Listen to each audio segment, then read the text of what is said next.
I have two exceptional authors, may or may not be known from our community, but I guarantee you know the family name.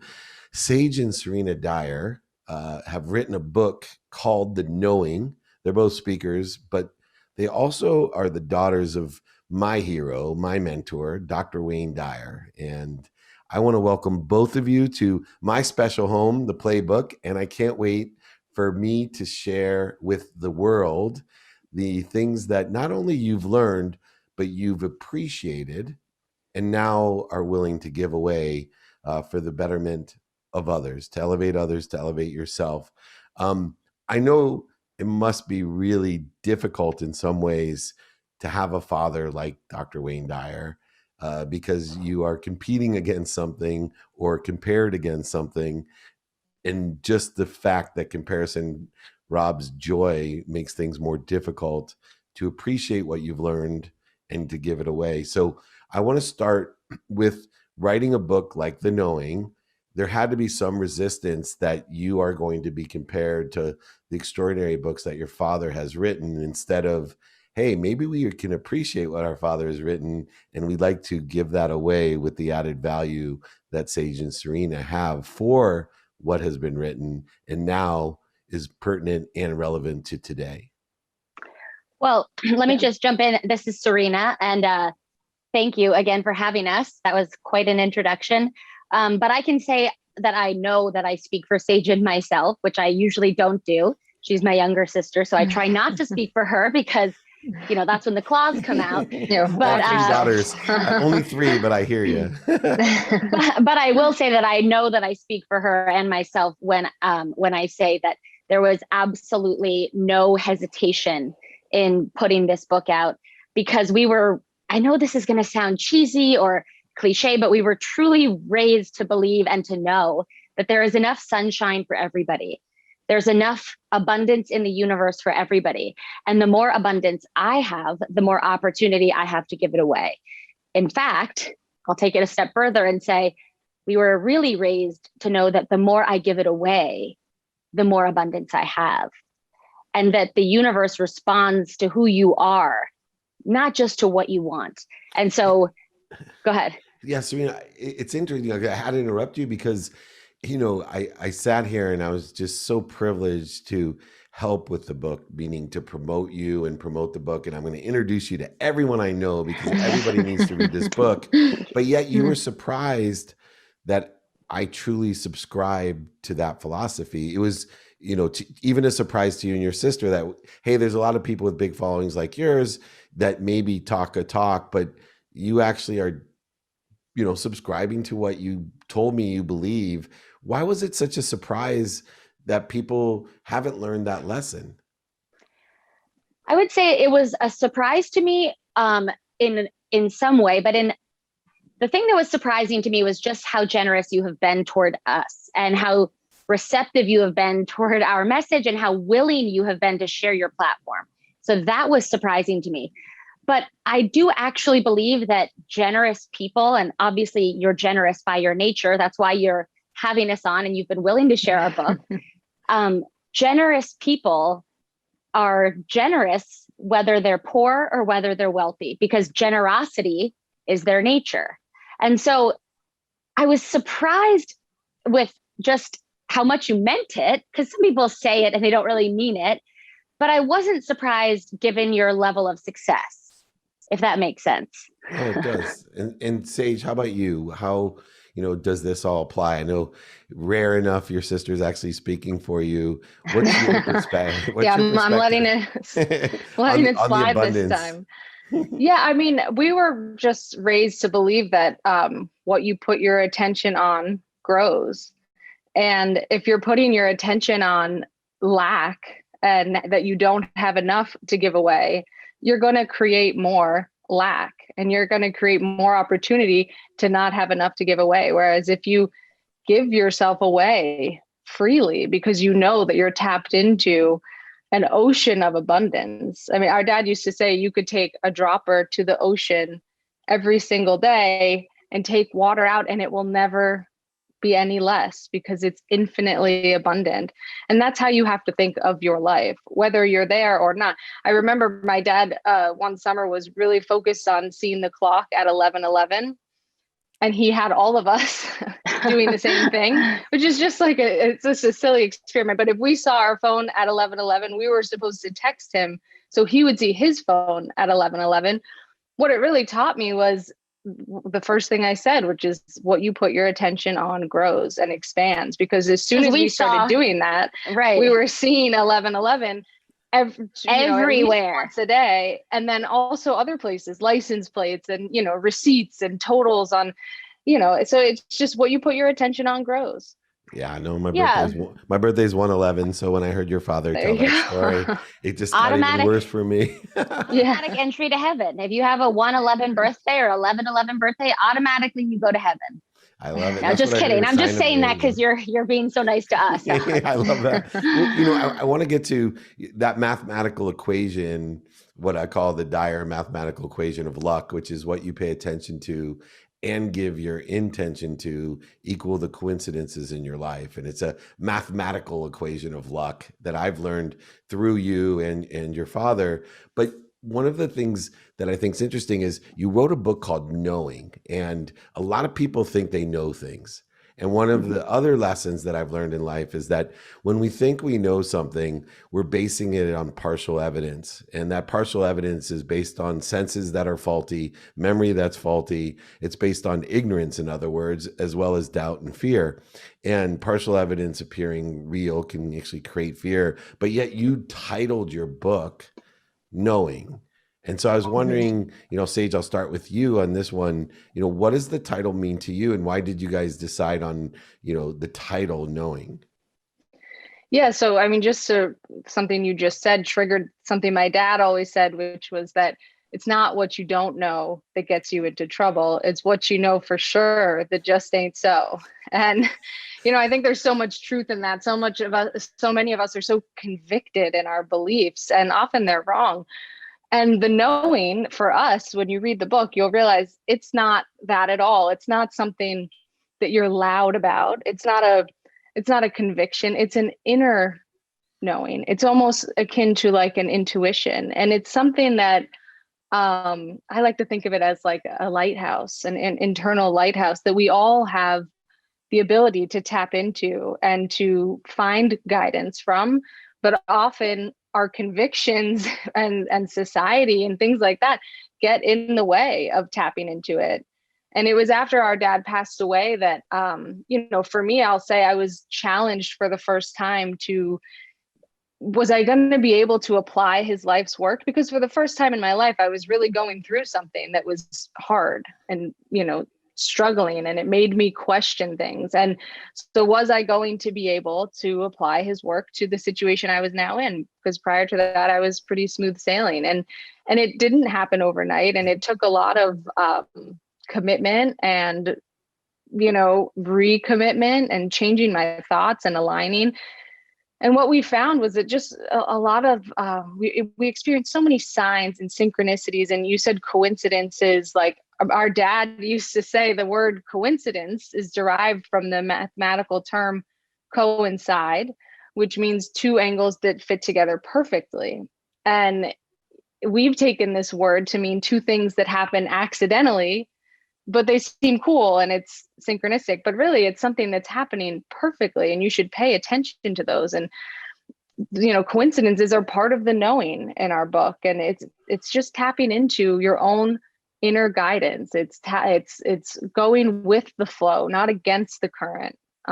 It's taking the path of least resistance. We give a lot of examples in the book on how to tap into your knowing, how to stay on the path of least resistance, and things like that. Sage, to the shift in the paradigm between wanting to be happy, to be wealthy, to be worthy, and then shifting that paradigm to understanding what we already are. Obviously, your father spent a lot of time with the existential understanding of I am, which I learned in 11th grade, by the way, and thought I talk about knowing. I gave it about 2 minutes of my attention because I'm like, yeah, I get it.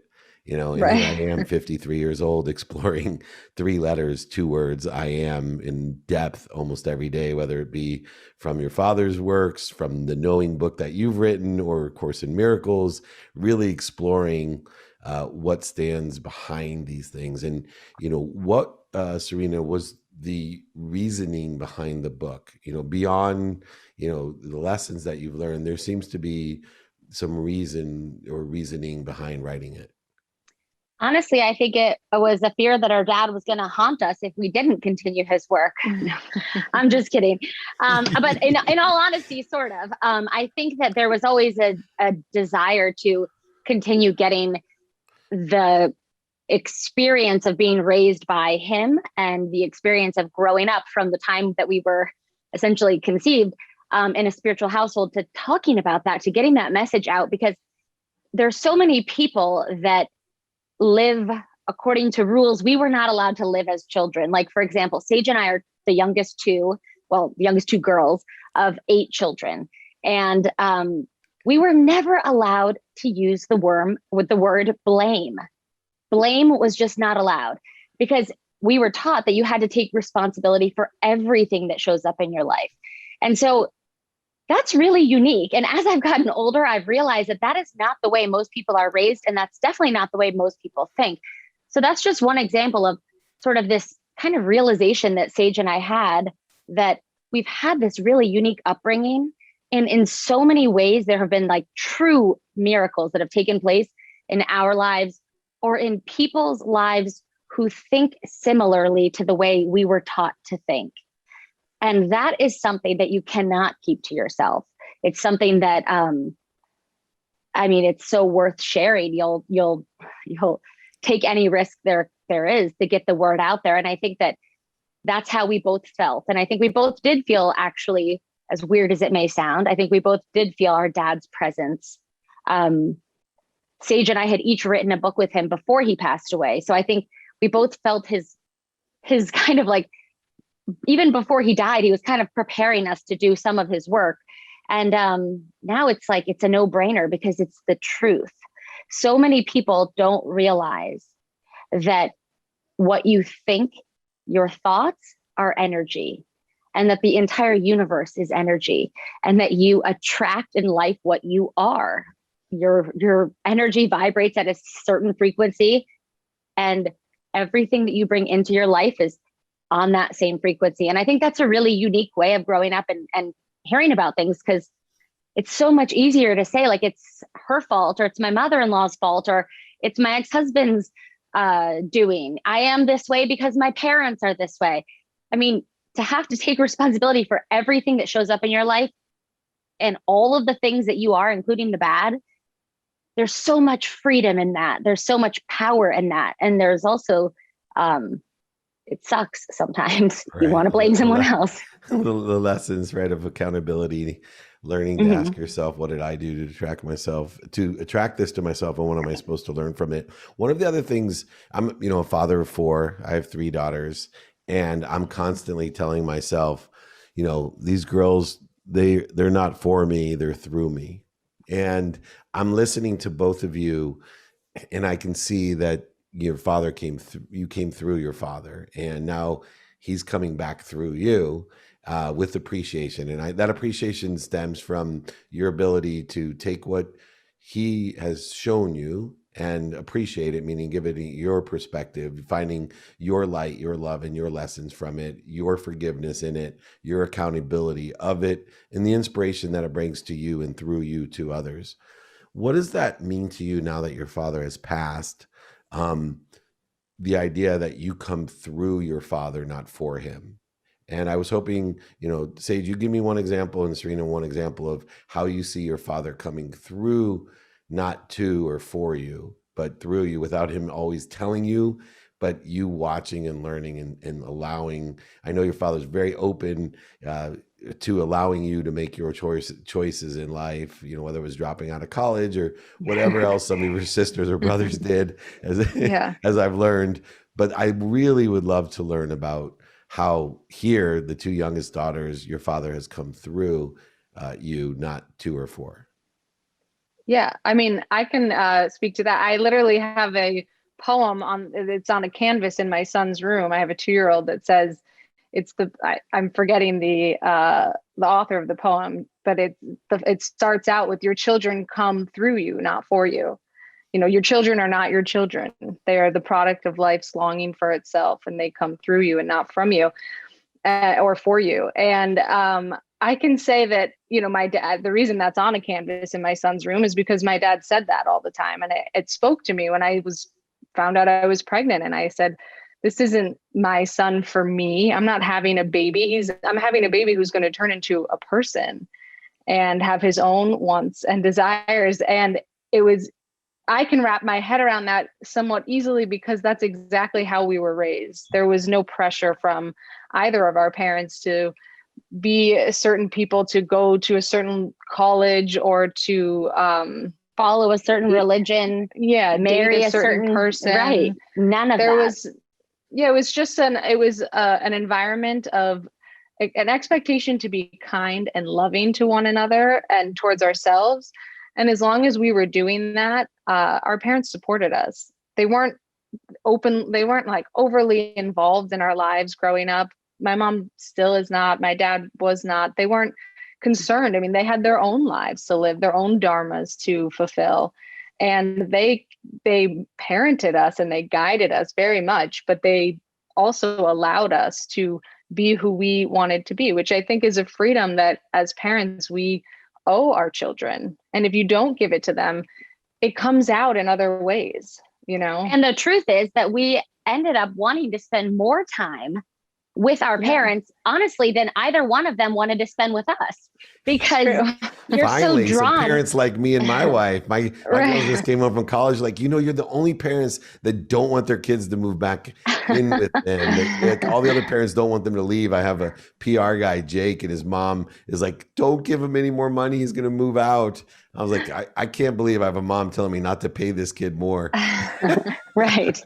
Well, what you'll end up having is children that don't ever want to leave you, because at the end of the day, we want to be around people that see us and appreciate us for who we are, not for who they expect us to be, not for what they believe we ought to be, but for who we really are. And who wouldn't want to be friends with somebody like that? Who wouldn't want to spend time with somebody like that? And that was how both of our parents were. Yeah, our dad used to get on stage and sing the song "Don't Fence Me In." Yeah, and he has a terrible voice, but because he used to say that it's in our DNA, it's in our soul's nature to want to expand. Nobody wants to be around somebody, to grow and expand. Nobody wants to spend their time around somebody who fences them in, and it's an important thing to remember in relationships too. I mean, I think I'm good about it with my son, but I'm not that great about that with my husband. So it's something that I have to work on, don't fence him in, because then he just pushes me and we push each other away. I mean, I think it's true in all forms of relationships. Don't fence other people in. Let them be naturally drawn to you. Last question real quick, writing the book, I know when I wrote my first book, and I know this isn't your first book, but when I wrote my first book, it really changed my perspective on so many different things. And I was hoping that both of you could share with me how writing this book together about the knowing has changed your perspective, if at all. Yeah, so I could say that just to briefly answer your last question, which was about what I'm reminded of from my dad in this moment. And I think that it ties into what you just asked. And it's just, there's this sense that in every moment, in every experience, in every situation you find yourself in your life, you have a choice to choose how you view it, to choose how you approach it. And writing this book, Saje and I wrote separately, and then we combined it together. And I would say that going back through so much of what he worked on, what he wrote, what he spoke about, I definitely took it for granted. He passed away when I was 30 and when Saje was 25. So we were pretty young and really hadn't gone through a lot of difficulties in life yet. And I had no idea that the year I lost him, I was going to lose basically everything else in my life, including my stepson. losing a child is obviously really painful. But what I kept going back to over and over again was this thing that he would talk about, which was the inner Tahiti. And it was this idea. I mean, it comes from a Moby Dick quote, and it's this notion that no matter what is going on in your life or inside of yourself or around you, you have the choice to find your own inner Tahiti, to find your own inner peaceful, beautiful island, and to come from that place. And it's like your attitude is everything, right? He used to say your attitude is everything, pick a good one. But it's even more than that. It's your relationship with yourself, with God or universe or whatever you want to call it, with other human beings. You have the ability to go within, to find that part of you that recognizes that you are all one, that everyone is connected, and that your highest self really does want peace. And you can come from there, or you cannot. And whichever one you choose, that will be your experience in life. And I think that because of losing him, and then, like I said, all the hard things that I went through, and then writing this book, and then writing about those hard things, I think I was just reminded of that so often. And I have found myself more and more and more coming from, I call it my inner Maui. Sorry, Herman Melville. Inner Tahiti was great line, but for me, it's inner Maui. But it's just knowing that I can come from there more and more. And it's like he used to say, someone is the sage, actually, the line was, the sage is kind to the kind and kind to the unkind, because kindness is his nature. And for me, I think I've just thought of that so often. I've really just gone there and remembered that peace is my nature. And I can always choose peace other than this. I love it. Finish up, Sage. Yeah. Give us a little bit of your journey perspective. Yeah. As far as writing the book, what it brought into my life was Serena and I, like she said, we were writing separately. Most of the writing that I did took place in the year after my dad passed away. I was very much called to write this book. I didn't even know I was writing a book when I first started writing. I was just called to write. Serena was doing the same thing, and we ended up combining our work, like she said. But then we kind of stopped after that, because that was 6 years ago that our dad passed away almost, and we didn't pursue it. And it kind of fell by the wayside, and we didn't, for a couple years, we didn't do much with it. I found out I was pregnant in 2018. Like I say unexpectedly, I knew what I was doing, but it also shocked me. And it rocked me in a way that I was married. I knew what I was doing, but I got pregnant. And I have a fourth child like that. I call him baby okay, oops. there you go. It's called baby oops. I knew what I was doing. I was in our dad called Sage withdraw, just so you understand. Oh, nice. How, I love your dad has the same sense of humor as I do. That's beautiful. Withdraw Dyer was my nickname. So I can relate to that. But so I found out I was pregnant, and I just had all these I felt so scared, and I hate to say the word devastated, not devastated, but devastated for the life that I felt like I was leaving behind. All of a sudden, I was 29, living in New York, traveling, living this great life. And all I could think about as soon as I peed on that stick and it said I was pregnant was, my life is over. And not only is my life over, my social life, all that, I thought I'm never going to have a career. I thought all these things that just turns out that none of them are true. I now have a 2-year-old who I love and adore. He's the love of my life. But, and you're 9 months pregnant. Yeah, I'm also 9 months pregnant. Sorry if I sound out of breath. I remember there being a moment after my son was born, not right after, but a couple months after, and realizing how happy I was being his mother, that I heard the line, or in my head, I remember the line, there is no way to happiness. Happiness is the way. And I understood it for the first time, because I realized, being a mother was not the way to happiness for me.